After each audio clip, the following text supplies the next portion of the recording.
Rachel sat down with her son, George, in the living room. His excitement about finishing school was palpable, but it was tinged with a request she knew she couldn't fulfill. "Mom, I've been thinking.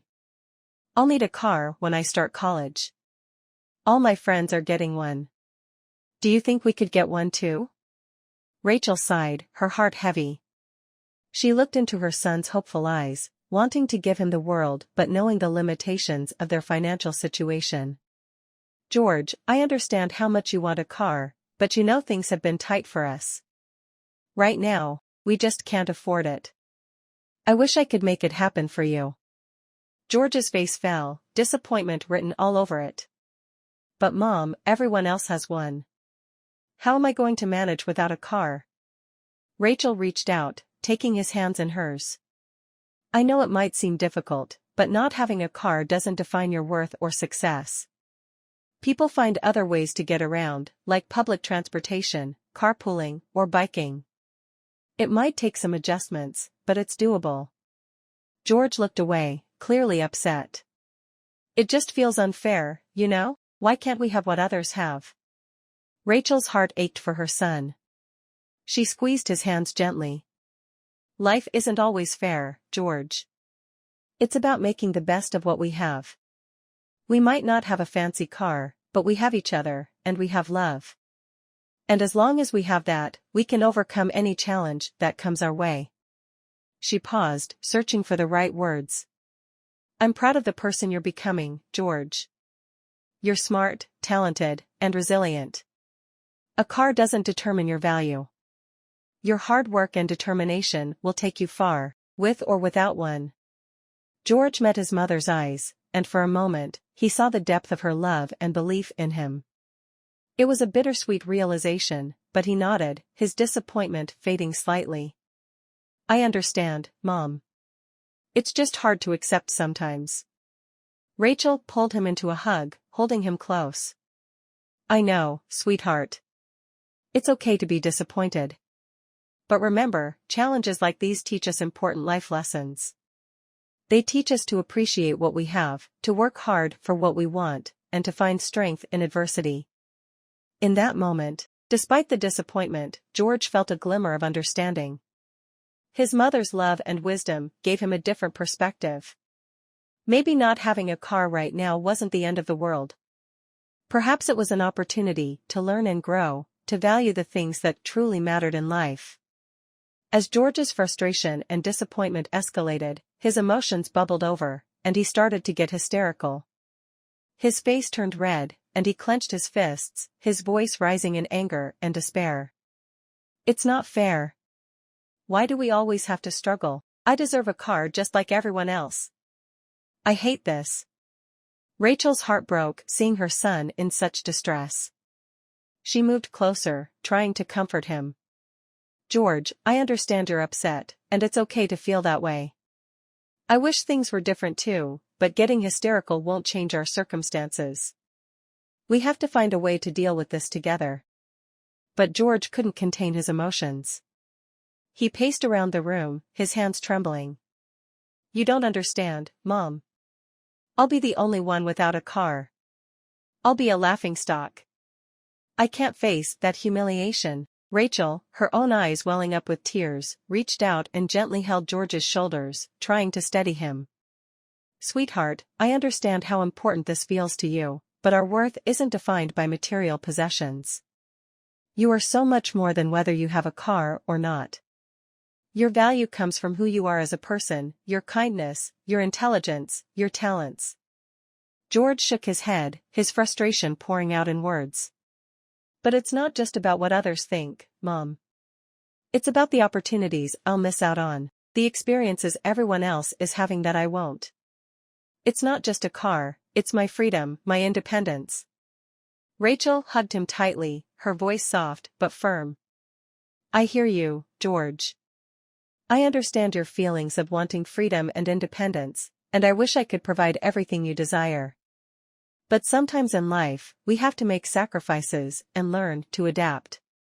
This struggle, as hard as it is, can teach you resilience, patience, and the ability to find creative solutions to challenges. I have faith in your strength and determination to overcome this. George's hysterical energy began to wane as he absorbed his mother's words. He sank onto the couch, his anger fading into exhaustion and a sense of helplessness.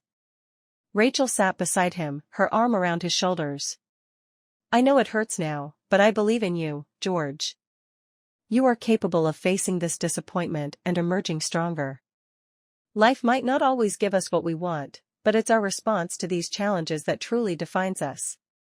In that moment, George, still upset but slightly calmer, looked at his mother, finding solace in her unwavering support. He knew he had a difficult journey ahead, but her love and belief in him gave him a glimmer of hope that he could navigate this storm and emerge on the other side, stronger and more resilient than before.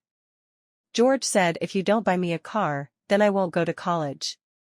Rachel looked at her son, her heart heavy with the weight of his words. She took a deep breath, trying to find the right words to respond. George, I understand you're feeling incredibly frustrated and disappointed right now.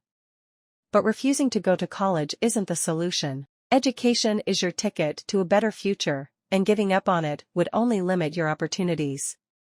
She reached out, touching his arm gently. I believe in your potential, George. You're smart, talented, and capable of achieving great things. Going to college opens doors, and even though we can't afford a car right now, we can find ways to make your college experience work. There are options like public transportation, carpooling, or even biking. We can explore scholarships and financial aid too.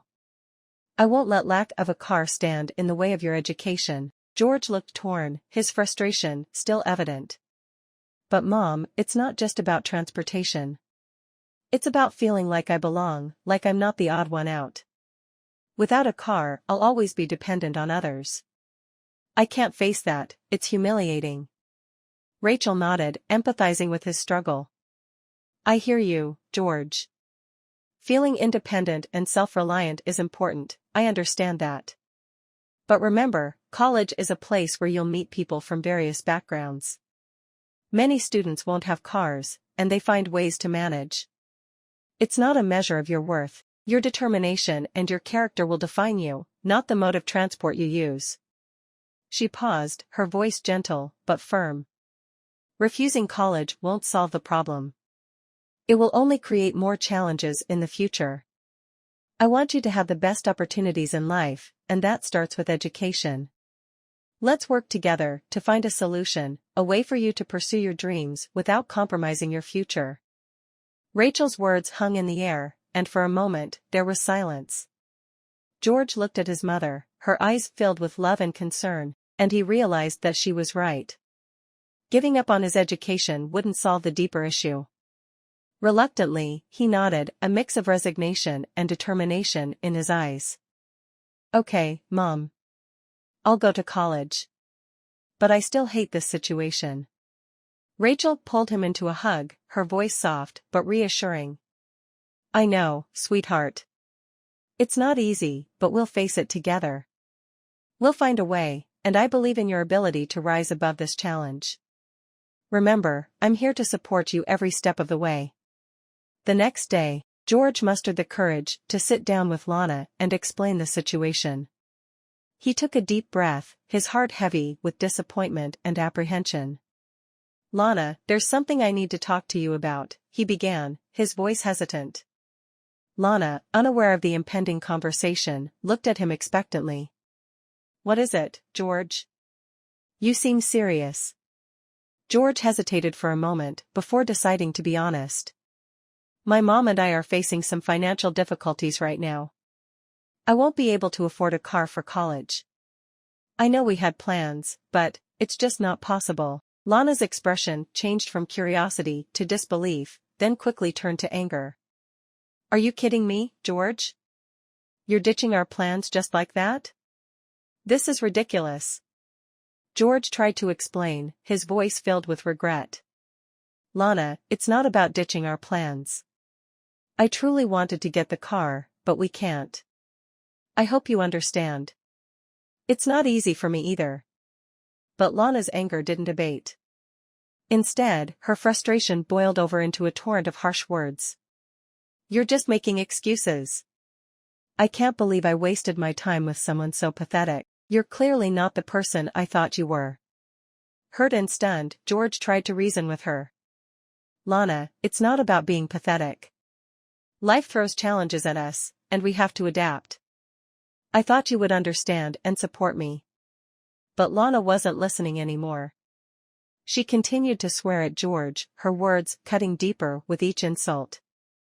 Finally, she turned and stormed away, leaving George standing there, heartbroken and feeling utterly alone. As he watched her go, George felt a mix of emotions, heartache, anger, and a profound sense of loss. He realized that, in the face of adversity, some people revealed their true colors.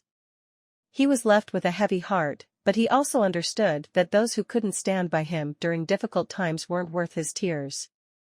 It was a painful lesson, but it strengthened his resolve to face the challenges ahead with resilience and determination. On the night of the prom, George found himself in a whirlwind of conflicting emotions. He had envisioned going to prom with Lana, creating beautiful memories together. However, her absence left a void that seemed impossible to fill. Unable to bear the idea of attending the event without her, he made the difficult decision not to go to prom. Instead, he spent the evening at home, trying to distract himself with movies and music, but his thoughts kept drifting back to Lana and what could have been. He felt a sense of deep disappointment, not just about missing the prom, but also about losing someone he had cared for deeply. As he reflected on the events of the past few days, George realized that life sometimes took unexpected turns, leading to heartbreak and disappointment. Yet, he also understood the importance of resilience and the ability to face adversity head-on. In the days that followed, George focused on his studies and spent more time with his supportive friends and family. Although the wounds were still fresh, he started to heal. He learned to appreciate the people who stood by him during tough times and found strength in their unwavering support.